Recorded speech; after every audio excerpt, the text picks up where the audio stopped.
Hello, viewers. My name is Zach Hardy, and this is my WWE Payback 2016 preview, where I run down all of the matches slated for the card and predict them and preview them.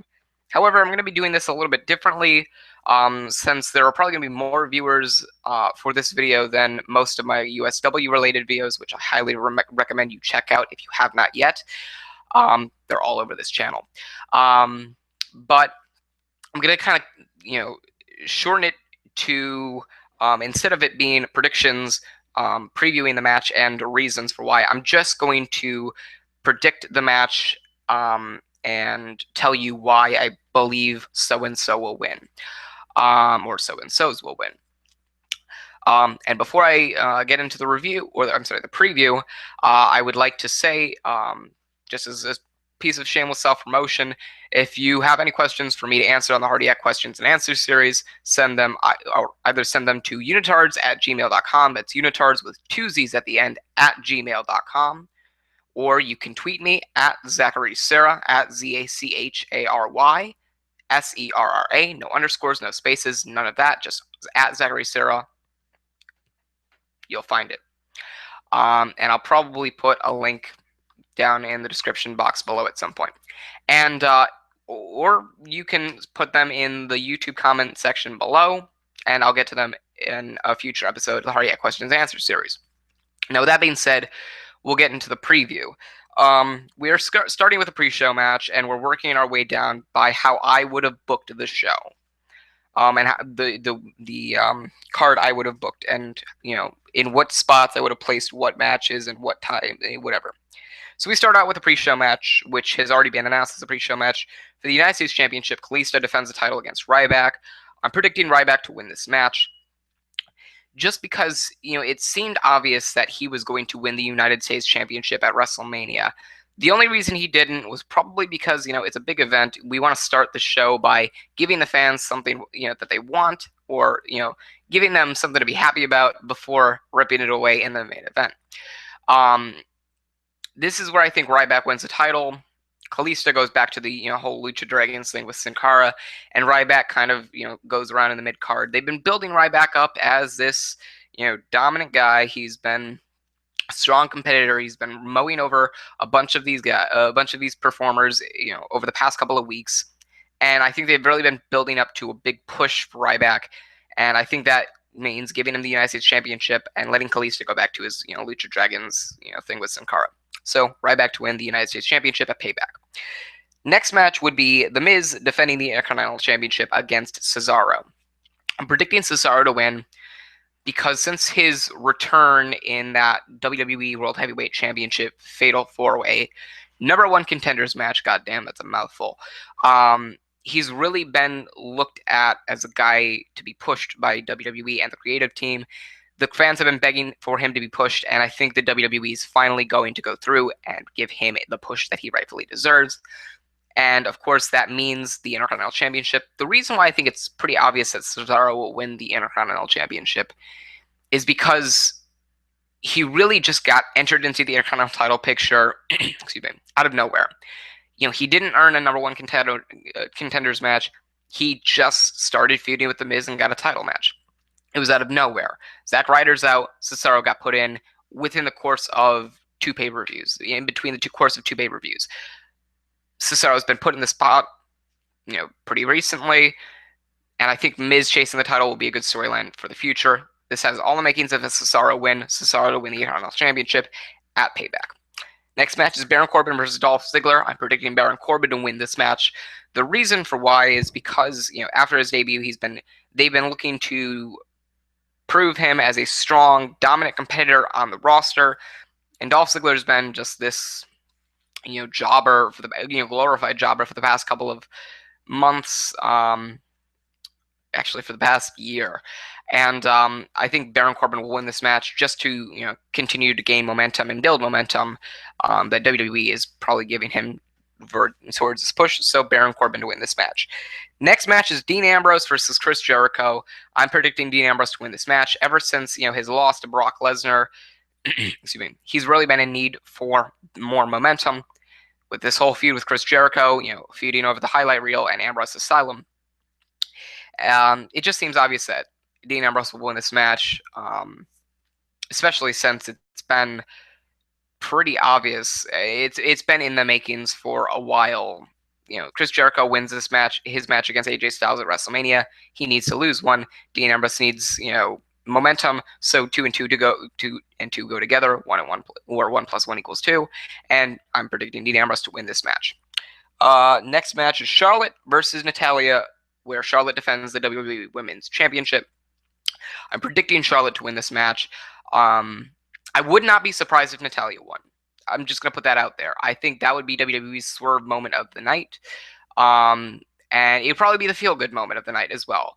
I'd be rooting for Natalya this Sunday, but I think Charlotte's going to win the match. It just seems pointless to give Charlotte or give Natalya the Women's Championship when she got put in the picture for no real reason. They wanted to change it up, take Sasha out, take Becky out, and put in somebody who could actually wrestle now that the women's division is actually being treated like it's, meant to be treated. Important, like the men. And Natalya is one of probably the best woman wrestler on the roster. So piece 1 and 1, or piece 2 and 2 together, 1 plus 1 equals 2. Natalya should win this match, but I'm booking with Charlotte because I think you just have a lot more to work with Charlotte as a women's champion. I think that's the direction that the creative team will go, and I'm predicting Charlotte to win this match. Next match is Enzo Amore and Colin Cassidy against the Vaudevillains, Aiden English and Simon Gotch. I'm predicting the Vaudevillains to win just because I think they need it more. Enzo and Cass are a great team. They can put anybody over and still be over with the crowd. They're fan favorites. They won't lose any momentum by losing this match. The Vaudevillains, if anything, need this more than anything to be taken as a credible tag team in the division. I think the creative team knows that, and I think they're inching towards that. So I'm predicting the Vaudevillains to win for good reason, and then we'll see what happens with the New Day and the Vaudevillains as time goes forward, and we'll see what happens with Enzo Amore and Colin Cassidy as time goes on. Next match is Sami Zayn versus Kevin Owens. I am predicting Kevin Owens to win this match just because with the way WWE has been booking things over the past while, it seems as though Kevin Owens is more than likely going to come out on top after this feud is over. They're going to try to separate this whole thing from what happened in NXT and what happens in the main roster, and Kevin Owens is just the more experienced wrestler. I wouldn't be surprised if Sami Zayn won the match here at Payback and won the first match out of multiple. But I'm predicting Kevin Owens because I think, having the heel win just gives the face more motivation to kick his teeth in the next time around, and, time after that, whatever. So Kevin Owens will win that match. And then the main event, the WWE World Heavyweight Championship match, Roman Reigns defends the title against AJ Styles. A lot of people have speculated that Luke Gallows and Carl Anderson, the Bullet Club members of AJ Styles, will turn on him and give Roman Reigns the victory. I, however, think differently. After the culmination of what happened on Raw, I'm going to make a very, very out of nowhere and rare exception to my rule of if you get the last laugh on Raw, you're more than likely not going to get the last laugh at the pay-per-view to come. I think AJ Styles is going to win this match. It's a far-fetched idea, but it seems just like the way it's been going. In my mind, it makes more sense for Carl Anderson and Luke Gallows to help AJ Styles win the match, have AJ Styles turn heel, and have him be a heel world champion.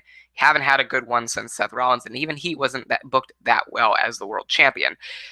It just seems to make more sense in my mind for Gallows and Anderson to help AJ Styles win the match instead of having him turn on AJ Styles, or having them turn on AJ Styles. It just makes more sense in my mind. And you honestly could do much more with AJ Styles as World Heavyweight Champion. With Roman Reigns, you can only do so much. You can put, and really what WWE has done has been back themselves into a corner with Roman Reigns. Back themselves into a corner and has booked their own, or has put their own booking into a corner. Because with Roman Reigns as the champion, obviously the the creative team and Vince McMahon want to book him as a face, so that he's going to put heels at him. Fans are going to chant for the heels. They're not going to chant for Roman Reigns. No matter how many Make-A-Wish kids you put in Roman Reigns' path, no matter how many heels you put in Roman Reigns' path, no matter how many times you establish Roman Reigns as a good guy, he's not. He's a bad guy. He's a heel. He's treated like a heel, so therefore he is a heel in my mind. AJ Styles is the face. AJ Styles should be the face. AJ Styles will be the heel. Whether you turn AJ Styles heel or not, it's not going to get Roman Reigns over. Roman Reigns is being treated like a heel by the fans, so therefore, in my mind, he's a heel in general. No matter what Vince McMahon can do, no matter what the creative team can do, Roman Reigns is going to stay a heel until he's cheered by the fans. Just like in my mind, John Cena is the fan favorite heel. All right? Because I'm sick and tired of believing that just because the creative team says your face or heel, your face or heel. No. Whatever reaction you get by the fans is the class I'm going to put you at. Roman Reigns is being booed, he's a heel. Chris Jericho is being booed, he is a heel. Ambrose is being cheered, he's a face. The Usos are being booed, they're the heels. Seth Rollins will probably be cheered when he comes back, he'll be a face. Triple H is being cheered by the fans because of Roman Reigns, so therefore he's the face. John Cena is being booed by the fans, the majority of fans, so he is the fan favorite heel. Just because he's the top guy in the WWE. But in my mind, I'm sick and tired of Vince McMahon and the creative team telling me who's a face and heel. No, it's up to the fans now. And with me, the fans decide whether you're a face or a heel. And Roman Reigns, you are a heel. Vince McMahon, Roman Reigns is a heel. I know you're not watching this, but Roman Reigns is a heel, and he'll continue to be a heel. And I encourage anybody watching this video to think along with me. Whatever the fans chant, however they react, they cheer for some guy, he's a face. They boo some guy, he's a heel. Don't determine off of what Vince McMahon says, determine it off of fans, because it's about time Vince McMahon got his booking shoved up his own ass. Fans matter, and if you know what, if Vince McMahon's not going to listen to them, I will. And hell, so should the viewers watching at home. And that's my prediction. AJ Styles to win this match. You can do so much more. You don't have to book yourself in a corner with Roman Reigns as the world champion. You have so much more available for AJ Styles. He hasn't made too many rivals. He hasn't had too many feuds, which means you can make up some more original, interesting feuds and bring that towards the World Heavyweight Championship picture. So that's my preview for WWE Payback 2016. Thank you for watching. Again, if you have any questions for the Hardiac Wrestling Podcast, send them to unitardzz@gmail.com, unitardzz with two Z's at the end, @gmail.com. Tweet them to me on Twitter, @ZacharySerra, @ZacharySerra, no underscores, no spaces, just @ZacharySerra, all lowercase. Or you can put them in the YouTube comments below, and I will answer them in the upcoming episode of the Hardiac Questions and Answers series. Anyway, guys, thank you for watching. I hope you enjoyed. Remember to like, favorite, and subscribe for more. And until next time, I'm Zach Hardy, signing off.